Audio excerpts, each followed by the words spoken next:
One remarkable piece of economic news barely rated a mention this week. China surpassed the United States as the world's leading manufacturer. It's hard to grasp the magnitude and speed of China's economic transformation. However, things may not be as rosy as they seem. It's estimated that 10 new cities are being built every year. A sign of future growth or just another bubble waiting to burst? Adrian Brown reports.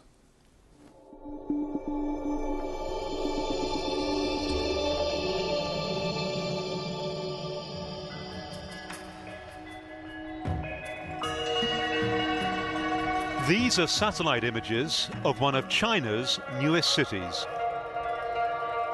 A sprawling urban centre, complete with public buildings, hotels and apartment blocks. And this is the view from the ground. 11 a.m. on a Thursday morning and Zhengzhou CBD is deserted. Shops unoccupied, hundreds of apartments uninhabited. All the shops in this mall are empty. Not that that worries the government, because they're simply more concerned with maintaining economic growth. And one way of achieving that is building cities like this one. The big question, though, is how much longer all these shops and properties can remain vacant. But all around me, the construction of this metropolis goes on. And here, in the southern city of Dongguan, yet another example. This is the South China Mall. Toy shop owner Tian Yaogao is doing his best to keep his spirits up. But it's already after 2 p.m. and he's yet to serve a single customer. Do you get very lonely in here?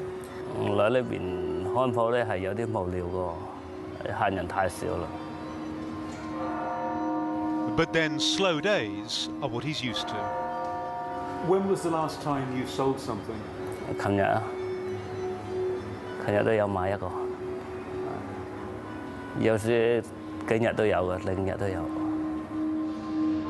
His shop is a rare sight in the Great Mall. The majority of this vast shopping centre remains as empty as it did when it opened 6 years ago.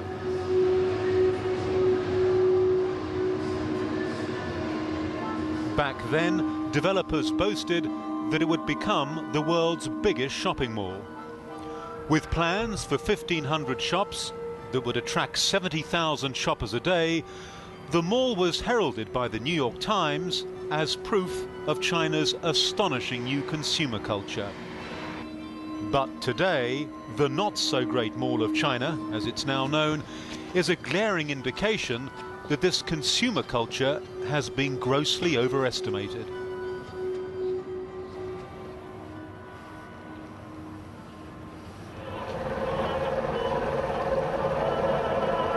A gondola ride through the mall lasts 20 minutes and takes you past an unsettling and almost unending vista of emptiness.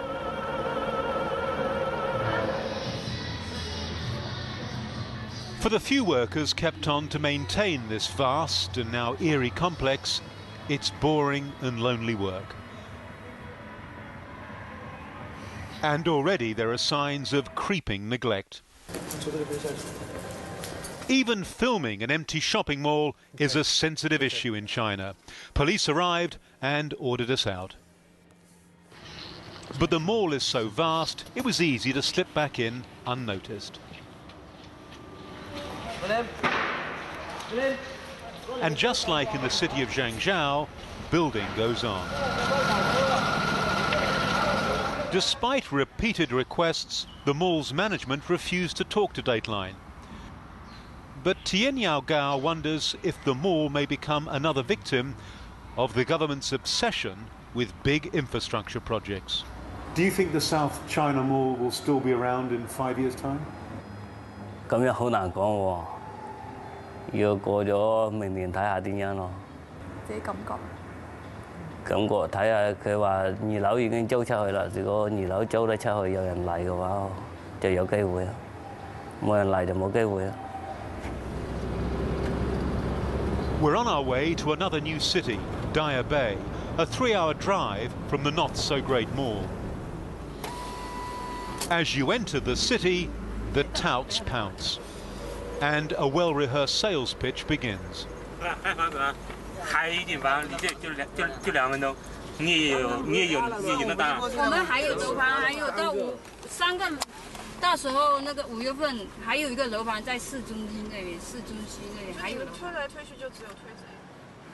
Daya Bay is a city carved out of agricultural land and designed for 12 million people. That ambitious forecast, though, appears to be wildly out of kilter with reality.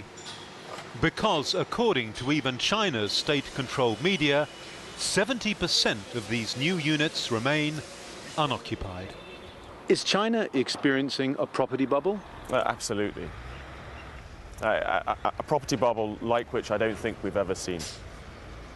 Bigger than the one in the United States? Yes, I think it'll make the United States pale into comparison. It's said that there's around 64 million empty apartments in China, and that's been 64 million. 64 million.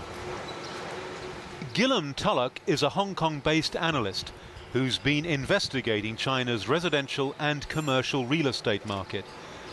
He maintains that there's massive oversupply and overvaluation of properties right across China. It's essentially the modern equivalent of building pyramids. It doesn't really add to the betterment of people's lives, but all it does is it promotes GDP growth. And maintaining economic growth is the government's #1 priority. It's basically happening because China is a command economy, and the Chinese government can basically dictate where resources are spent. And so if the order goes out to build, local governments build? That's right. If the central government sets a GDP target, they have to meet that target, and the easiest way to do it is just to build. Isn't all this construction a good thing? It's creating jobs, it's getting the economy moving. That's good, isn't it? Yes, but people forget that it's not the quantity of GDP that matters, it's the quality of GDP, and essentially they're just building stuff for which there's no demand. And ultimately that means they're creating a large problem in the future.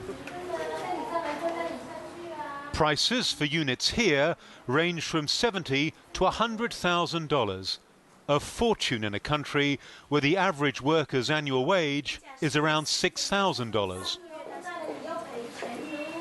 But units here are selling, the vast majority as investment properties whose owners live in other parts of China.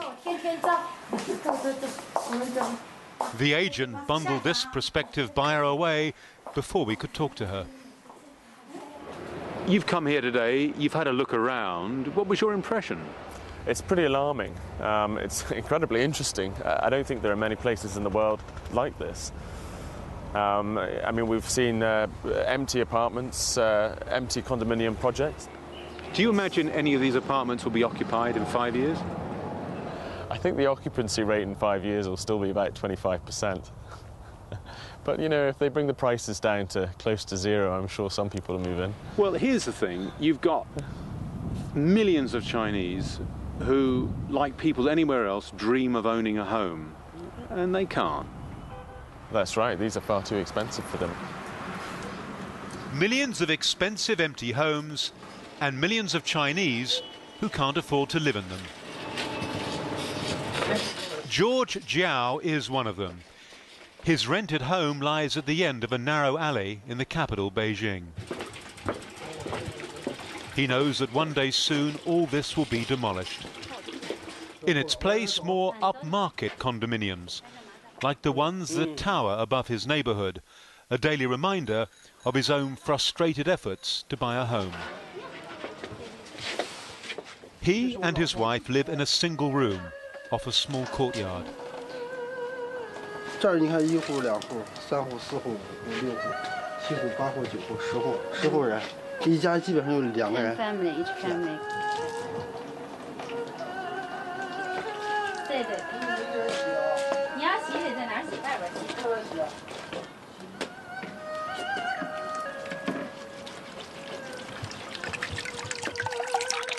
There's a communal sink and toilet. There is no place for children here, which is why their daughter remains with his parents in Sichuan. They see her once a year. 情况对我们来讲不好，因为我们辛辛苦苦在北京打工了多少年，也想买套房，可是房价就这么高，我们说实话自己想买不起了，已经比一些人炒作的已经太高了，这需要政府去帮助我们这些人能建立一个桥梁，比较好一点啊。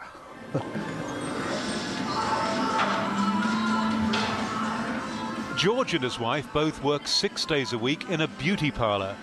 Their combined salaries are around $900 a month, of which a quarter goes on rent. He says owning a home should not be a dream, but a basic human right. 政府能够替我们想到，比如说我们经济住房啊，考虑到我们这一部分的服务行业的人群的话，我觉得比较妥当点。目前这个我也不看好，我也不喜欢政府这样子做，哎。 Zhao Gang also knows all about the difficulties of home ownership. He shares a 2-bedroom apartment with 9 other people, including a married couple. Ironically, he's a government property developer. 3 men sleep in this room, with Mr. Zhao sharing a bed. None of which is exceptional in China, until you remember all those millions of homes that are empty. Something he didn't want to talk about. 个人见解这不好说，因为自己也是搞房地产的，这个方面里面的东西很多都明白，说了之后可能也是打抽自己的耳光吧。 But trouble is looming if the lack of affordable housing continues, warns this prominent sociologist. 所以说呢，中国最担心的事儿就是两极分化，因为邓小平选集第3卷第139页里头有一句话叫"如果导致两极分化，改革就算失败了"。而现在中国就是两极分化，而且还在分化，这就是非常令人担心的事了。He fears a deepening of social divisions. 这就是两极分化呀，两极分化的，就是两极分化，最后引起来是阶级矛盾呢，最后就是要所谓的这个穷人要闹革命啊。A 2-hour drive from Beijing, I'm being shown a duplex with an asking price of almost $300,000. It's a development called Green Island, though it's anything but outside. From the window, a smoggy view of another old neighbourhood developers have earmarked for demolition. So this will go next? Yeah. And those people will move in. To here? Yeah. An unlikely prediction, considering buyers are required to pay 50% of the asking price up front, and the balance within 3 years. Such stringent terms, which keep so many workers out of the market, are also the reason why China has yet to experience a US-style credit implosion. 然后像你这样的高端人士是吧，住在里面的话，小区特别安静，特别适合你，就是住里面环境特别好。 Who will come to live here? People can't afford a house in Beijing. Yeah. Yeah. But they haven't come yet. No, it's not that convenient, you spend a 4-hour travel on the road. No. And only months after the first tenants moved in here, the for sale signs and for rent signs are already appearing. China's authorities are trying to cool their overheated economy with a series of financial controls. But there are dangers. It can't stay this way because we're in the upswing of a bubble, and when the bubble bursts, it will make a lot of people, well, it'll simply impoverish vast numbers of people. And will there be anger, disgruntlement? Yes, it increases the chances that you'll get some form of social unrest. Adrian Brown reporting there. And there are more satellite photos from Adrian's report showing the scale of those cities and their empty streets on our website at sbs.com.au/Dateline.